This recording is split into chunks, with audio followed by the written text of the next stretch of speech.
our show. Let's take a look who's in my green room tonight. My first guest is quite simply a phenomenon.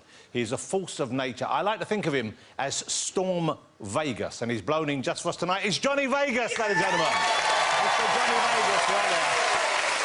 Hello, Johnny, looking good. Now, most of us, when asked who is your favourite character from Tolstoy, would probably say Buzz Lightyear. Well... well, that's all changed thanks to my next guest who stars in the Sunday night classic series War and Peace. It's the fantastic Mr. James Norton.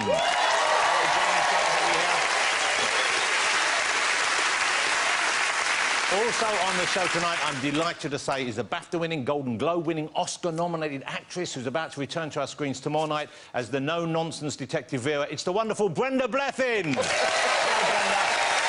So fantastic to see you here. And my final guest is a 12 times Brit-nominated, multi-platinum selling artist. At 19, he exploded onto the UK garage scene and went on to conquer the world. One person went woo for garage there, right there. We call it garage where I live. He spent the last 10 years in Miami, but now he's back. Ladies and gentlemen, it's Craig David. Craig David in the house, as people used to say. And Craig will be chatting to me, but I'm excited to say Craig will also be performing his new track, When the Bassline Drops, with his collaborator, Mr. Big Nasty, who's right there. There's Big Nasty. Hello, Big. You looking country? Now, the big trend online this weekend, I love this. One of my children showed me this. My daughter showed me this. She saw this and she's been doing this online, and she said, I might want to join. I thought we'd do it with the guests tonight. There's a trend on week that you Google your first name followed by the word glamour to see what picture comes up, OK? Now, I thought I'd test this out, and I thought, you put my name in Jonathan... I've taken some good-looking shots over the years. I figured it'd actually be one of me. So I type in Jonathan Glamour. This is what comes up, is the first picture. To be honest with you, I would be proud to look like that. So I thought I'd do all our guests tonight, so see what James Glamour... This is what came up for you. And, you know, James is a good-looking man. He's like, not as good-looking as that. There you go. Looks like Will Ferrell has kidnapped a cat. Brenda. So if you type in Brenda Glamour... This is the first image you get. That is me. So, Craig, let's have a look. Craig, if I put Craig Glamour in, this is the first hit you get. Look at that. Wow. Angelic, that angelic flow. He's angelic. He's a sweet kid there. OK, and if you search for Johnny Glamour, this is what you get. Boom. I'm not sure which one of the Kardashians that is, but... Well, he's the king of the Mexican ring. Nasty. Oh, God. Yeah. I don't know if you ever looked for yourself on Google. No, I don't do that. OK. You type in Nasty Glamour, which, let's face it, that's asking for trouble already, isn't it? All right? But if you are stupid enough to type in Nasty Glamour, this is what you get. Hello. Hello, ladies. Well, just try me, warrior. Yeah. I don't know what he's saying, but obviously... Jaja, cry out, my love. Exactly what I was thinking. Exactly what I was thinking. Let's get my first guest out, shall we, ladies and gentlemen? Yeah. Hold on your hats, it's the one and only Johnny Vegas.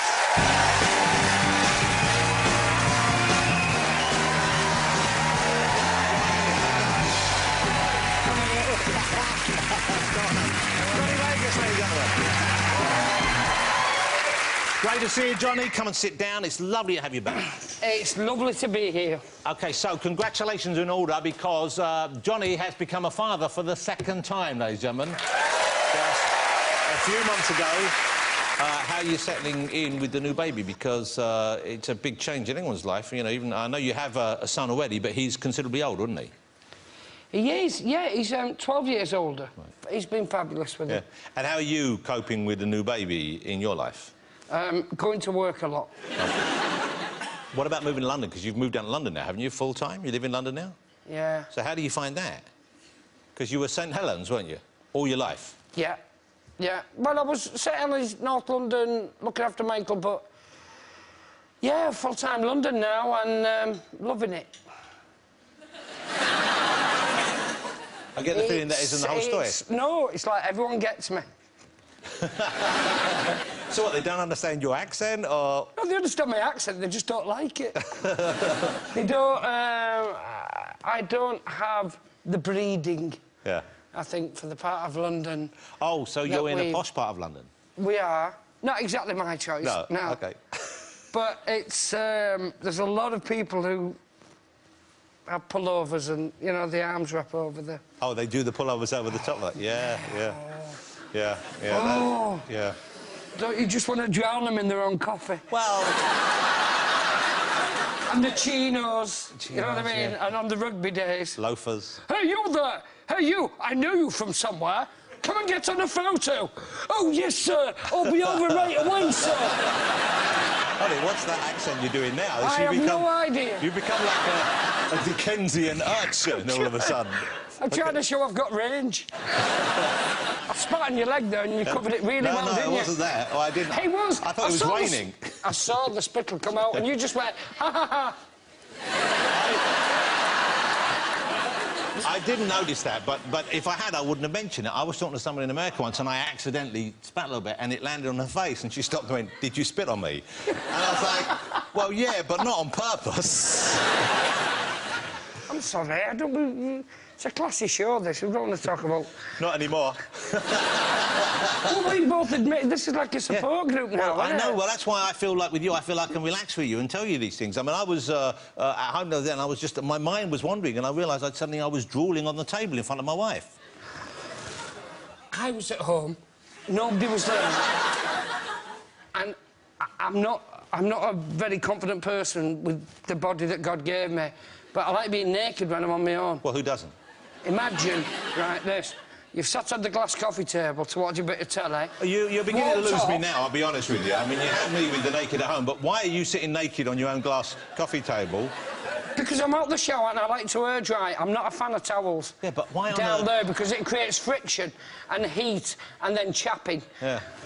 But why a glass table, Johnny? Because now I'm thinking of what the view would be like from underneath. I mean, why did you have to add that detail? Why couldn't you just sit sitting on the table? No, it's a glass top on a coffee table to stop stains and stuff. But when you've... She's going to kill me now. Oh, you started it. No, because she doesn't know this. When you've sat on a glass coffee table... I've never sat on a glass coffee... I can't even say it anymore. You've never... What? You never go... Not on a glass table. I'm going to go through it, especially naked. I don't take my clothes off just to sit on a glass coffee table. Well, I'm sorry. I've been walking around the house. You come down, you know, you make it... the kettle's boiled, you're out the shower, you just feel like having a bit of woo. Yeah. Sit on the coffee table, get up, get ready, come down, your wife's come back and goes, "I wish you'd use a coaster."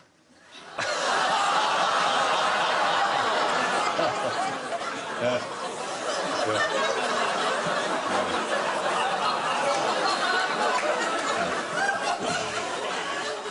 And she's already committed before you can stop her. You see her going in, but it's too late. That's totally changed the tone of the show. Yeah. Well, I'm delighted to say Johnny's back. How many people here are watching Benidorm here on ITV? You watching this? Brand new series. So tell me, what's happening with your character now? What's happening on Benidorm? Where do we see you going? Emotionally, he's building all the time. He's found out that he's adopted. Yeah. He's dealing with that. I think he's brought him a bit closer to his mum. But now his sister's been introduced into the mix. And they do not get on at all. Yeah. She's a recovered alcoholic. So it's quite an emotional storyline then, really. I mean, I know it's a comedy show, essentially, but that's quite an important issue you're dealing with there. Well, it is, but in Benidorm, everyone deals with it by drinking. Yeah. And with a little bit of frivolity. OK, this is a clip from Benidorm. This is Monday nights, ITV at 9 p.m. Isn't it about time we looked at our mothers, our children, our brothers and sister, and started to love them for who they are, and not worry about what they look like, or for how they choose to live their life, or how they try and cope with whatever life throws at them. Because no matter how frustrating or embarrassing they might be, we can't give up on them, because they're a part of us. About the whole family.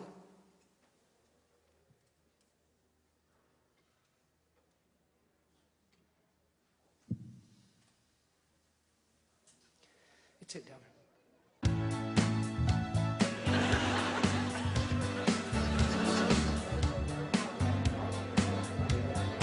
We are family. I've got all my sisters and me. We are family. Come on, everybody, and sing. Johnny Vegas in Benidorm, Monday nights on ADB. It's a big hit, that show. It's a big hit. Do you find that you get recognised more from that than when early on, when it was just you were doing stand-up comedy? Do a lot of people know who you are? Do they approach you in the street? Yeah, a lot. There's a point where within stand-up, you're known from club to club. The day, say, the PG ads went out, it was that second look from strangers and people and shooting stars. You know, where you're suddenly going, Yeah. what have I done? Do I owe him money? And then you realise that people are going, it's that bloke, innit?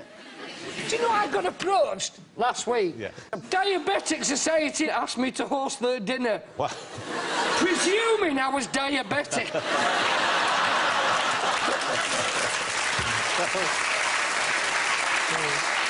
There was a doctor up at Granada years ago. You know, you have to do the health checks. Yeah, yeah. Before you... And every time I went in and he tested me, I swear to God they had a book running. Because he seemed gutted. He'd come back and go, you're not diabetic. Like he had money riding on it, like it was the Royal Ascot of fatties. But you're not diabetic, we should establish this. No, I'm not diabetic. You know, I'd love to host your gala ball, but I can't say I'm in there with you. Well, you know what I mean? In the diabetic trenches. Well, maybe you don't Because I'm not. Somehow, I process sugar really well. OK, so I've seen this photograph of you. This is your acting photograph, because I know you're doing more acting now. I've seen this, and this was quite a serious picture of you. I was surprised, because, you know... But no, this is Johnny's headshot for an actor, and that looks like quite a... Oh! Yeah. I think that's someone from the Diabetic Society there was very excited. But that's quite a moody shot of you there, Johnny. It's only missing that, isn't it? Yeah. Look at the stares of me. One, I thought, and any obese men watching, those little beards, it doesn't hide the rest of you. Yeah. Do you know what I mean? You still look big. But you can see the temptation, because you can sort of shave a chin line in, can't you? That's what you can do. It's like you're drawing a chin line. No, but you can't, because if you fall asleep on the bus, it disappears. I've got to update my picture. I keep saying I will. Yeah. That was a long time ago, and it was that thing of going, hey, I'm on the scene, I'm acting now, take me serious, work with me. But I suppose it must be a difficult thing to choose the picture that's going to represent you. So people say, that's the guy I'm looking for. That must be difficult. James, let me ask you, what's your picture like for your acting work and your kind of headshot? What's it like?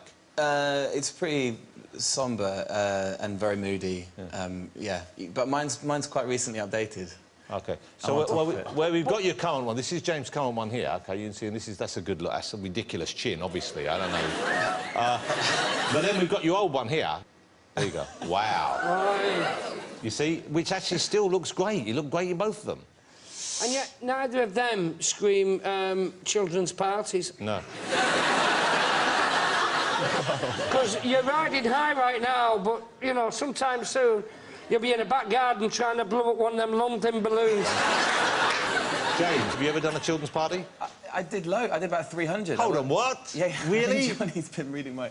Yeah, I did it when I was at drama school, keep myself financially afloat. What sort of things did you do at children's parties? So I wasn't a clown. I did games. And what sort of games would you organise? Well, lots of games with parachutes, that kind of thing. What, where they'd run under it? Or where they'd actually jump out of planes? Yeah. You know, cat and mouse. Well, we'll play. I've brought one with me. We'll have a little go. OK. You brought a parachute? I wish I had. Great. I feel so underdressed. Yeah, yeah. You've come ill prepared this evening, and you haven't even got diabetes, which was a lot of my questions were about. I've just been told in my earpiece that James has diabetes. James, you are diabetic? I am, yeah. Holy. So... Well, James, why am I being harassed to present this when you should have been there? Because until tonight, it's never been said that I'm diabetic. In fairness, James, you must really hate me. No. I was quite entertained by it. I was a bit jealous that I didn't get asked myself, but yeah. Don't say that, James. You know what No, phone call you're going to get tomorrow morning. I mean the fact that you wouldn't look visually like someone who's expected to be diabetic. No, there are two types. OK, sorry, go on. Well, one's... Hold it, let's get you out and we will grill you about your diabetes. You know what? There's got to be a better intro than yes, here he is to discuss... I know. We're not this morning. But this is a... But I'm now excited by this topic. I've got the two types of diabetes on the table right here in front of me. The one who has it and the one who's going to have it. I've got them both right here. You know what I'm saying? So this is like an experiment. What are we doing? Somebody presumed I was diabetic. I'm not. Okay. We've found a genuine diabetic who's a guest. Yes. That is a wonderful starting point right. for taking diabetes seriously. Yes, I'm keeping that in mind. I'm just a fat git.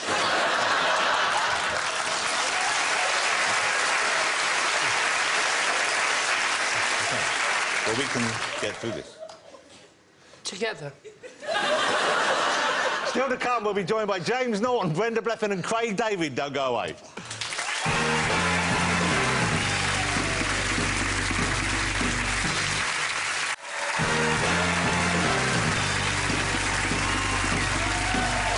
Welcome back, ladies and gentlemen. I'm still here with Johnny Vegas. Let's get my next guest out. He has been the highlight of Sunday evenings in War and Peace. It's the brilliant actor, Mr. James Norton, ladies and gentlemen.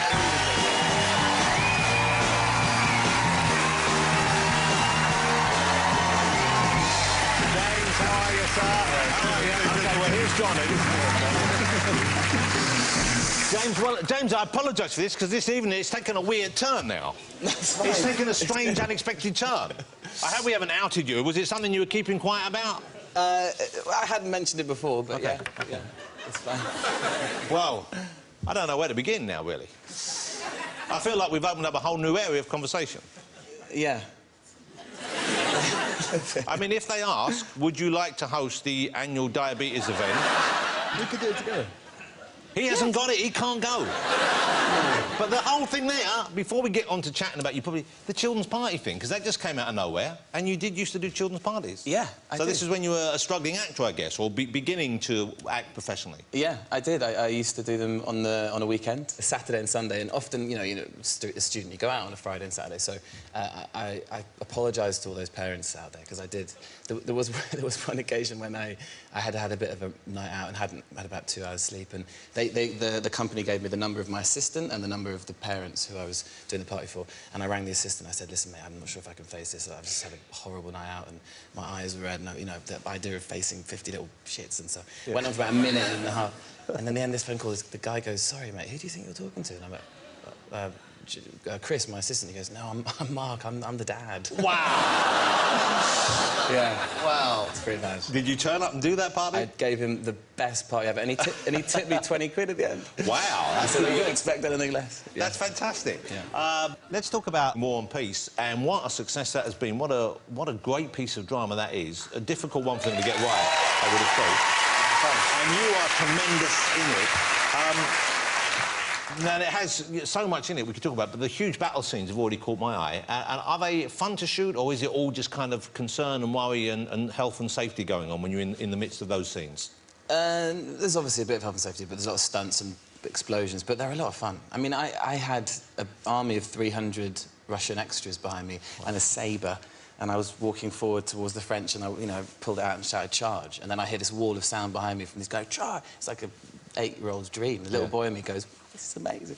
So, yeah, I mean, it was pretty special. One of the things that's a byproduct of you being in, of course, is people have responded to you as an attractive young man. You're playing the male lead, and, of course, you have to be good-looking, but some critics have dubbed it War and Peace because you're there. And that must be a weird thing. You must know that you're playing the dashing lead, but when it gets picked up in that way, I guess it's then something else and it's outside of your control. Yeah, War and Peace.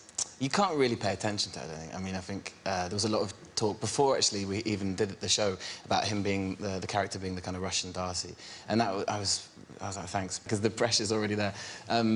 So I had this great aunt called Grania, great aunt Grania. In real life, or in War and Peace? Yeah, this is real life.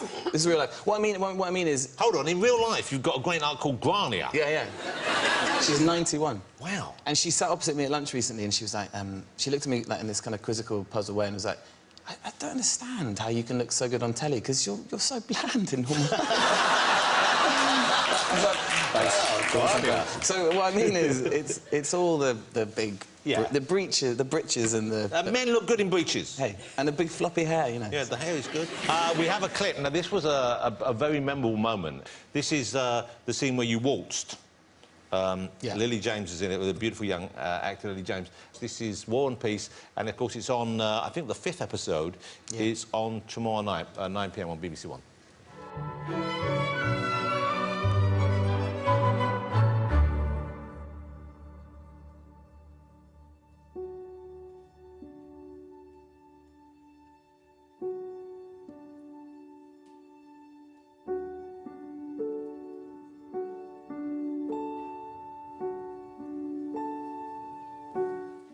That's a lovely... what a beautiful, romantic scene. That's beautiful.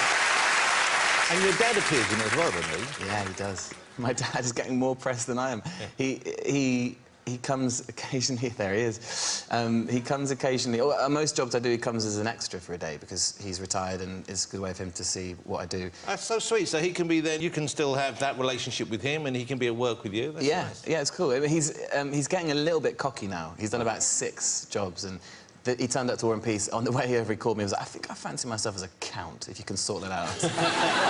No, you'll be a Cossack. He's a peasant. He's a peasant, keep him in his place. And then on Grantchester, he fell asleep in one of my sermons. Everyone was there in a very sombre scene, very attentive and, you know, really committed to it. And then the only person, like, a mouth open... So he'd genuinely fallen asleep? Genuine. It wasn't even a performance. So Grantchester, you're doing another series of Grantchester? Yeah, we are. We've just finished... We finished filming it late last year, so yeah, it's coming out in spring. So it's coming out on ITV, and if you haven't seen Grantchester, of course, you play the kind of detective vicar. Yeah. Is that a fair way of describing it? I guess it is. Yeah, and with the wonderful Robson Green as the sort of sidekick policeman. It's a great, fun job. When you are a good-looking young man in your line of work, when you take your shirt off, sometimes the newspapers, they get excited about that. Sorry, I got confused. That wasn't for you, Johnny. Oh, sorry. I thought that was for me. Sorry, Joe. Go on. And in Grantchester, there have been some scenes, I believe, haven't there? There is, yeah. There's often this discussion about the kind of the pole dark thing, because since that moment last year... With Aidan, with his shirt off, cutting with the scythe. There's no scything. And I don't think in the first scene of the second series, Robson and I are swimming, but it's not in a cynical way, I don't think. It is true. I think if you are going to get your kit off, it has to be within the story. If it becomes distracting, then it's, you know, irresponsible. We have that clip. Really pleased about that. Great. OK, so this is Grantchester, and as I said, this comes back pretty soon on ITV. Let's say for a minute I'm God. Why would we ever say that? I'm God, and you're Adam. How are we going to go about finding your Eve, Sydney? God didn't find Eve. He made her.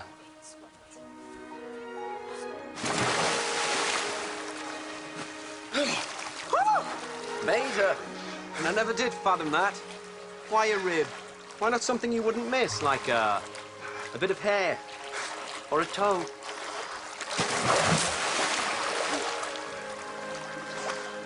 And the toe, which the Lord God had taken from man, made he a woman.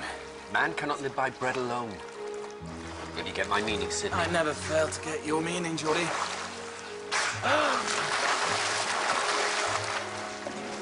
There you go. There actually was... There was applause from some parts of the audience when the shirt came off then. Thank you, whoever that one person was. Of course, Robson, who was fiercely sucking his stomach in for the whole of that sequence. After Soldier, he had a huge pop success. He did. With There He Is with Jerome. Do you sing? Do you sing? Would you consider doing that? Are you musical anyway? We have talked about it. Well, no. I mean, I am musical. We talked about the idea of having like an anthology of carols. But did you not learn the clarinet for a film? Is that right? I did learn... And so that must be a fun part of the job, I guess, learning an instrument for a part. No, well, so I did play the clarinet as a kid, and then I did a film with Mike Lee, and when we were doing the early meetings, he said, do you play an instrument? I said, I play the clarinet, and he goes, brilliant, you could... It was set in 1805. So this was Mr. Turner, wasn't it? Yeah. So he says, well, could you play a period clarinet? I said, OK, fine. So I spent the whole summer learning how to play this period clarinet, trying not to make it squeak, with, like, professionals, remade the mouthpiece, hours and hours grafting away at this thing, and then I got to the scene, my one scene, and Mike goes, yeah, you're just a bit too good. Could you make it squeak? So that was infuriating, but yeah. Well, you'll be pleased to know I have a clarinet here this evening. You do? Yeah. Do you really? Yeah, we actually... Yes, I do. I always have a clarinet under my desk. We always do. I don't know why. Can you still play it? Yeah. Would you play it? I'm thinking Johnny you should play the clarinet. Can you play... What's the... is it not Cadbury's? What's the... Oh, you mean Coronation Street? That one. There we go. It's not a bong. Yeah. You don't pass it around. No, did you? Where'd you put your... He's gonna...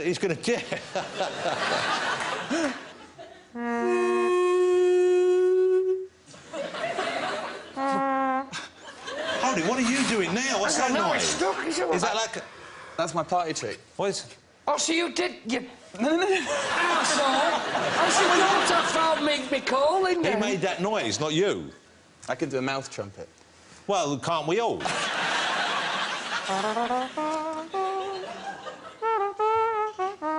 You know... Wait, we should... we should jam. Right. One. You lead B flat, and I'll watch you for the changes. Are you doing... Is that like Hawaiian guitar you're doing? Yeah. So Hawaiian guitar and mouth trumpet. The bare necessities, ready? OK. Well, no, you don't do this. Don't both do the same tune. You've got to do the counter melody. All right. We'll take a break. When we come back, we'll be joined by Brenda, Blethyn, Craig David, and hopefully we'll have some incredible music from our new supergroup. Don't go away.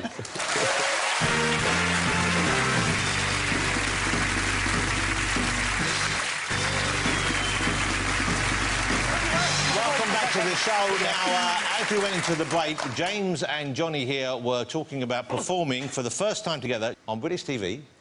Johnny Vegas on the nose guitar, James Norton on the mouth trumpet, Little Town of Blethyn.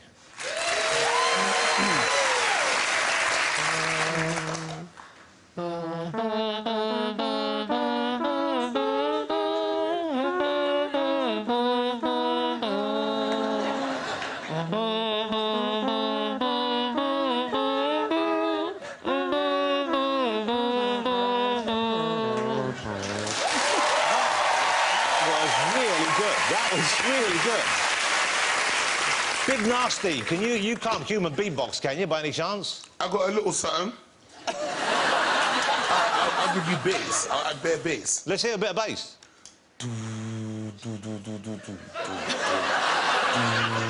No, like a ragga bass, man. Nasty, that's rubbish. I could do that.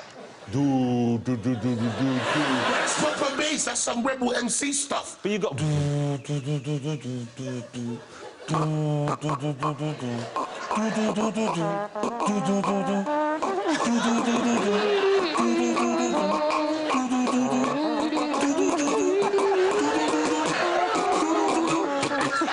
I can smell a BAFTA. I can smell a BAFTA. Thank you, Nasty. Right, let's get my next guest out. She returns tomorrow night here on ITV as our favourite sleuth, Vera. It is the always fabulous Brenda Blethyn.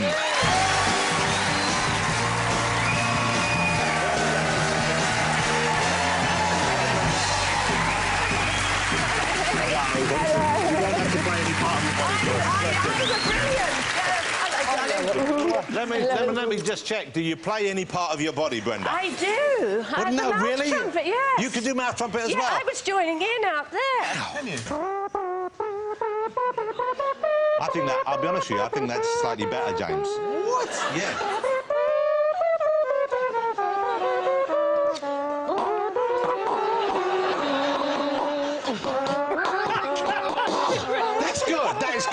beatboxing.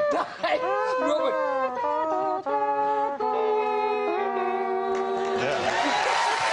All right.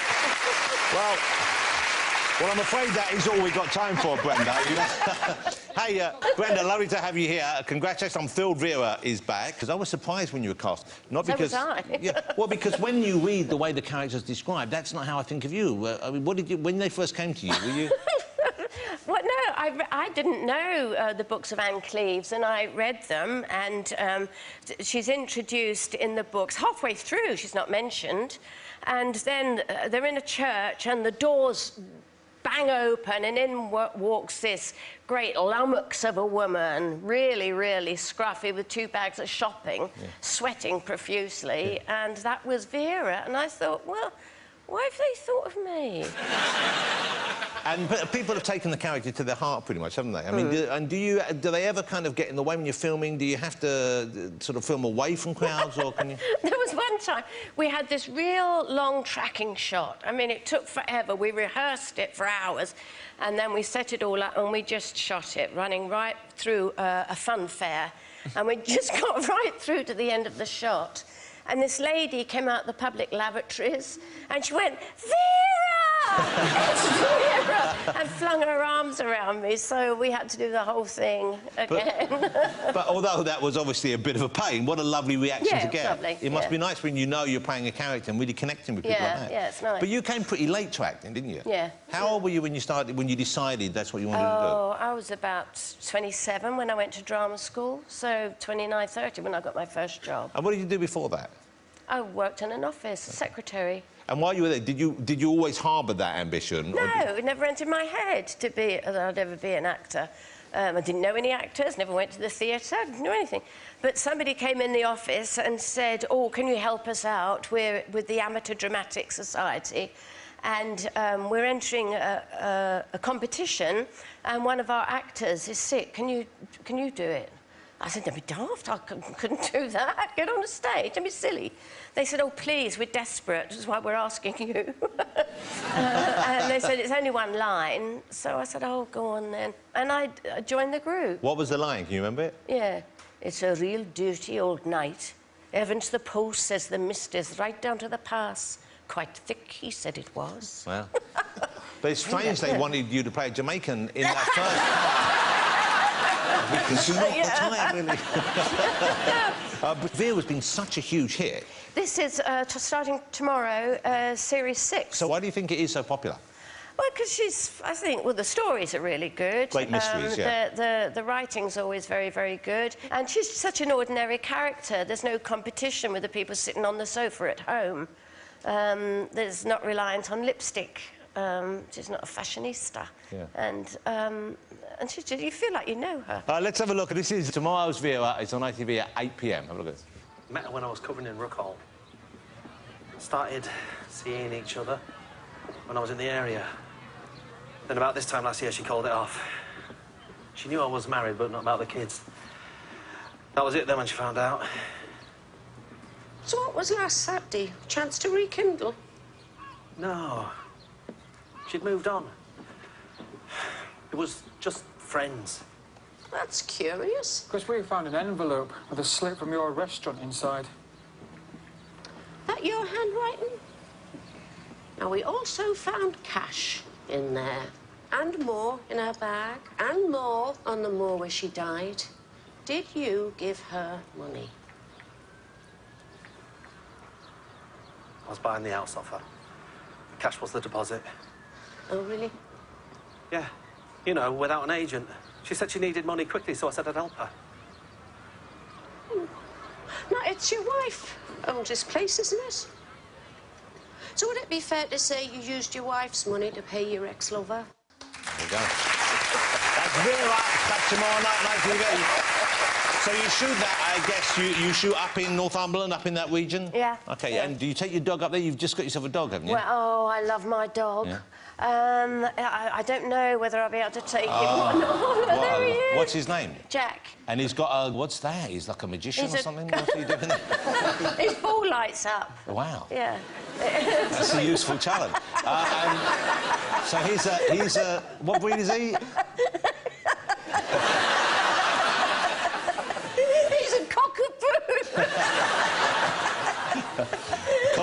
like that ball. There you go. And so how long have you had him for?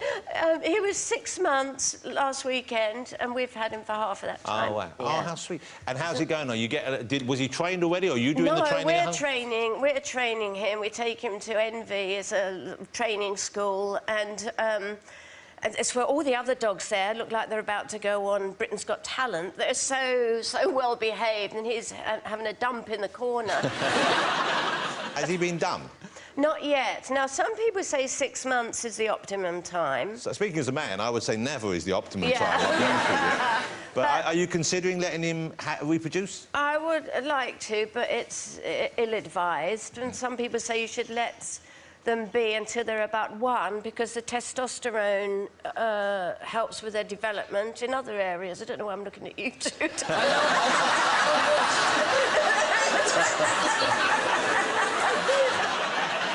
Have you had dogs before? Never. So this is the first, and I got him the day I finished Vera. Not a good idea. Really? Why not? Because I was so tired. Because it's a full-on job. Yeah. I mean, it's about 15 hours a day, and I'm in all of it, so it's you know, hard really work. long schedule, yeah. And to pick up an untrained puppy on the day I finished wasn't a very good idea. But he's lovely. I'm desperate for a dog. Do you have any pets? I keep insects, but they're not really pets, are they? What sort of insects? Lice. No, open your window, put the light on. It's really good fun. This. If you need to chill out at the end of a long day, open your bathroom window, get all the moths in, close it, put a board down with a candle in the bath, and have a drink, and turn the lights off and lay in the bath and watch the moths play moth aircraft carrier. And they come down to land to the candle and they take off again. And you can do a kind of, Alpha Bravo, you're coming in too hard, Johnny, are you actually married? Yes. OK.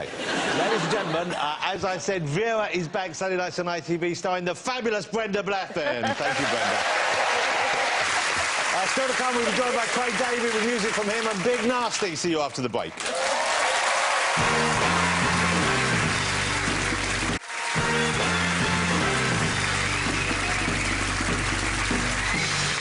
Welcome back, ladies and gentlemen. I'm still here with Brenda, Johnny and James. Let's get my final guest out. He's sold, get this, 15 million records and I think also about 20 million beard trimmers. Let's have a reminder of some of his biggest hits. This is Craig David.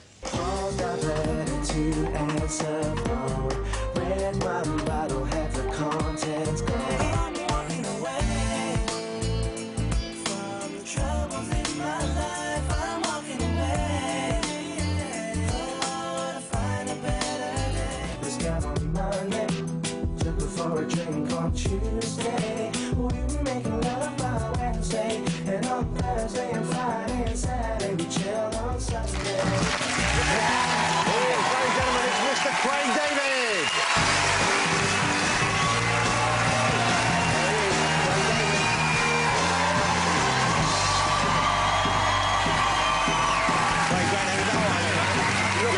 You're looking good. Sorry about the wait. You know Johnny, you know James, you know Brenda. Great to have you back. You okay? Yeah. Wow, I'm loving that. You look. It doesn't Craig look great, ladies and gentlemen? You've got extra zips on those shoes. That's some impressive-looking training. Pocket money in the end. That's pretty good. So, welcome back to the UK. Now, I've always thought of you as a British star, fundamentally, but you went off to Miami for how many years did you live over in the States? I moved there, like, I think 8 years I've been there now. Right. But to be honest, sometimes it takes you to go all the way to Miami to realise that actually where you really want to be was back in the UK and be home. So you were missing here? Yeah. I mean, I went out to Miami because I'd been going for, like, maybe 4 or 5 years before that. So going for, like, 2 weeks every New Year, just going with friends, having a good time. And then there was an opportunity to possibly buy a little holiday home over there. And I was like, saw this beautiful hotel I went into. And the developer did that old chestnut of like, oh, you don't want to go upstairs. I was like, what do you mean don't go upstairs? Oh, you don't want to go and see the thing. It's way beyond your price range. So the ego kicked in. So we go upstairs and I see this beautiful apartment. I mean, it was destroyed inside because it was gutted, but the view was incredible. So you fell in love with this place. I've got a picture. I hope you don't mind. I'm going to show a picture. This is the Miami place here. You can see why Craig fell for that. That is the view. Yeah, it's a beautiful apartment. Wow. And the thing is that even though I thought that I'd be complete. You know, you go to Miami, you want to phone home and say, Mum, look, I made it, I've got the beautiful home. You thought that would be it for you? Do you know what it was? It's just that I think sometimes in life you're always thinking that the grass is greener on the other side. So you move from place to place. So this was my first big move was Southampton to London. Then it was like, oh, let me go to Miami because, oh, the lifestyle's great there. And I bought myself a sports car and I remember the days when I was a kid. You had 2 sports cars, didn't you? Yeah, I had, I sold one to get the other one. Oh, because what was the first one? The first one was a Ferrari. Second one was a? The second one's a Lamborghini. So you're slumming it. But, you know, but to be honest... But you're saying, you know, you thought this would be what you wanted, but I'm assuming then it wasn't what you thought you wanted. It got to a point where I was literally driving the Lamborghini you just saw, and getting in it and driving thinking, where am I going? What, has it come to this? Am I looking for validation for someone to say, oh, that's a cool car you're in, or, so you, oh, that's a nice you didn't home. have somewhere to go? No, I mean, there was probably a few places that I did have to go. Oh, so sometimes you did have a destination? There were some destinations all the way. But sometimes you would just drive around the car? Sometimes you just kept going. You know what you're looking for? What are you looking for? Yourself. Do you know what? And the thing is, I found myself. That's the craziest thing about it. Well, this is a good end of the story, but you don't need a Lamborghini to do that. No, you know, the crazy thing, actually, is that when I was speaking to the Big Nasty about the home and stuff, it's like we're sort of going into, like, sort of different directions, because my thing is going in and working with new, young, fresh, up-and-coming producers and songwriters, and actually working with Big Nasty, for me, is like, it's amazing, because I see his hunger and his passion. Going in that direction to get the car, get the Lamborghini, get the thing. And mine, I'm like, I just want to be back in the UK. I just want to make music and be back with my friends and my family and just have those relationships that I had before. So it's kind of like you've got to have a span of maybe 7 or 8 years to find where you're at. Have you given the car and the house to Big Nasty? No, but he's more than welcome to jump in that Lambo and go as far as he can go. I'm leaving the show now, bruv. Give me the car keys. See, that's the Nasty I know. Looks like we'll need to get an Uber for Craig at the end of the evening. Yeah, I'll tell that. So huge success on both sides of the globe here. I mean, you were huge here and then you went huge over there. When you were here, one thing I know that kind of became... I don't think it was an issue for you as such, but you became very connected with the Bo Selector version of you, the parody of you. I mean, here's a picture of it, if you remember. It was very funny. Wow. But as all those characters... That's a heavy chin right there. That's a heavy chin. Wow. And I got the feeling that was getting in the way of you being you over here. Is that a fair assumption? Is that one of the reasons why you went away, or was that not a factor? Weirdly enough, I think a lot of people thought that, oh, we've gone to Miami, obviously, to get away from that. For me, it was actually at the point when that was happening, which actually was, to be honest, it was absolutely fine with me, because I remember Spitting Image before that, and they had all different caricatures. I mean, and there were so many people on the show. Yeah, I mean, he did so many people, and he was not... Yeah, he did me. I mean, it just happened to... Here's a picture of me. I got off just as badly as you. There you go. I forgot about that one, you know. Yeah, I haven't. But it was weird, because at the time, if someone had said to me then, you know what you need to do? Take 6 years away. Just go away and just be gone for a minute. Let people just sort of forget about you and do your thing. That if you've got the passion and hunger 6 years down the line, there may be an opportunity for you to open up. And the British public has been amazing. The love that I see... Welcome you back, yeah. Oh, man, it's beyond, Jonathan. I think people were excited you were coming back. Actually, you know what? The one song that I wrote when I was 20 years old was a song that I recorded with Sting, and it was called Rise and Fall. And this is on my second album. And when I listen to that song now, it's probably more relevant than ever before. I mean, I was almost telling my future. So if we go to... I always said that I was gonna make it. Now it's plain for everyone to see. But this game I'm in, don't take no prisoners, just casualties. I know that everything is gonna change. Even the friends I knew before may go. But this dream is the life I've been searching for. Started believing that I was the greatest. My life was never gonna be the same. 'Cause with the money came a different status. That's when things changed. Now I'm too concerned with all the things I own. Blinded by all the pretty girls I see. I'm beginning to lose my integrity. And that was the first verse of the song.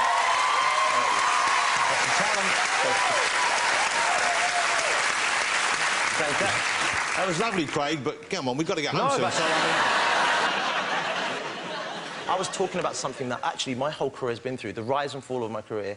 I experienced it. Before you even knew it? Before I even was at this point where actually I'm back in the UK and the British public has shown so much love for when I did a Justin Bieber cover of Love Yourself. People were going crazy. I saw this love like, where have you been? What are you doing? Where are you going? And to have that love and just think, you know what? I'm so passionate. I just want to deliver right now. And you know what that was, Craig? You know what that feeling was? You'd come home. You're absolutely right. So welcome home. That. Craig David, ladies and gentlemen. Great to have you back there, man. Craig David's going to perform with Big Nasty. Craig, if you want to go on over to Mr. Craig David, he's going to perform live this evening. Thanks to all my guests tonight. They've all been famous. Johnny Vegas, James Norton and Brenda, ladies and gentlemen. Thank you, guys. But now here he is performing When the Bass Line Drops. It's Craig David with the magnificent Big Nasty. What? Yo, Nasty. Oh, go on, bro. It feels good around here. Real talk. Yeah. All my ladies. Oh, Yo, man. it's about to go down. It's that garage sound. This is for my ravers. Ravers. Getting faded, faded, ooh yeah. This is for my ravers. Wavy gang. I know you've waited, waited. Down. This one's going out. All my people locked in. Turn your speakers up, 'cause right now we're going in. Bringing you them vibes, ready for the weekend. It don't matter where you are as long as you're here with me. You will never heard nothing like this. Better listen up, otherwise you're gonna miss. And I ain't even guessing you. You will never heard nothing like this. Better listen up, otherwise you're gonna miss. When the bass line drops, you know what to do, baby. Yeah, yeah. When the bass line drops, you know what to do. Go say like all on you, yeah, all over you, all on you, yeah. Large up the DJ. All on you, yeah, all over you, all on you, yeah. All on you, ooh yeah, all over you. Come on, all on you, ooh yeah. Round me. All on you, yeah, all over you. Come on, all on you, yeah. You're not such people know what's like. Bass, full of bad girl like a sandwich. 2 bottles and more, we still standing.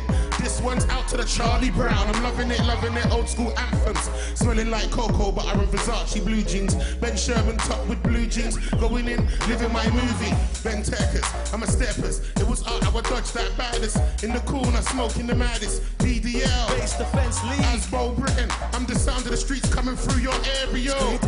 Big Nasty, all over your neck. All on you, yeah, all over you, all on you, yeah. To all of my DJs. All on you, yeah, all over you. Come on, all on you, yeah. Rings around town. You will never heard nothing like this. Better listen up, otherwise you're gonna miss. And I ain't even guessing you. You will never heard nothing like this. Better listen up, otherwise you're gonna miss. When the bass line drops, you know what to do, baby. Hey, hey, when the bass line drops, you know what to do. Jonathan Ross on the dance floor. All on you, yeah, all over you, all on you, yeah. All of my DJs. All on you, yeah, all over you. Come on, all on you, yeah. Rings around town. All on you, ooh yeah, all over you. Come on, all on you, yeah.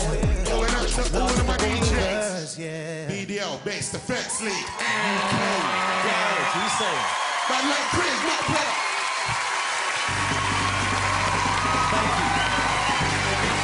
Stay with us for the ITV News here next. And as Jonathan said, you can catch Brenda here tomorrow night in the brand new series of Vera at 8. And head to the ITV Hub if you've missed any from all new Mr. Selfridge, where it's available to watch now.